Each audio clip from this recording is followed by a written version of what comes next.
18 ایون نخستین پرواز مستقلانه یگانه زن خلبان شرکت هواپیمایی سومون ایر تاتیانا افنتییوا دایر شد. خدمات مطبوعات شرکت خبر داد که تاتیانا با موفقیت باعث همخلبان پرواز در مسیر دوشنبه تاشکند دوشنبه را انجام داد. رهبر خطسیر کاپیتان شورت رحیموف به کار تاتیانا بهای خوب داده است.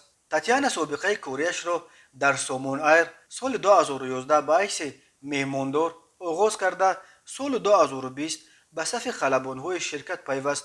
او تا امروز باعث کارآموز پرواز انجام میداد و روز 18 ایون نخستین پرواز مستقلانه‌اش را انجام داد. تاتیانا افنتییوا برای این نازکی‌های کسب خلبانی را در مکتب اویاسیونی سوویتسکای آموخته امروز الکای خلبان صاحب تخصص است که هواپیمای بوینگ 737 NG را اداره میکند. تاتیانا افندییوا تأثیراتش از نخستین پرواز مستقلانه‌اش را چنین بیان داشت: کدام حساسیت حس نکردم از نخستین پرواز مستقلانه‌ام. این پروازم مثل همه پروازهای آموزشیم خوب گذشت. حالا وظیفه از همه مهم سیقل دادن سطح کسبی هم است. سومون ایر فعلا یگانه شرکت هواپیمایی فعال در تاجیکستان به شمار می رود. شرکت دولتی تاجیک ایر از اول سال 2019 به این طرف به دلیل مشکلات مالیوی از امکان انجام پروازها محروم شده است.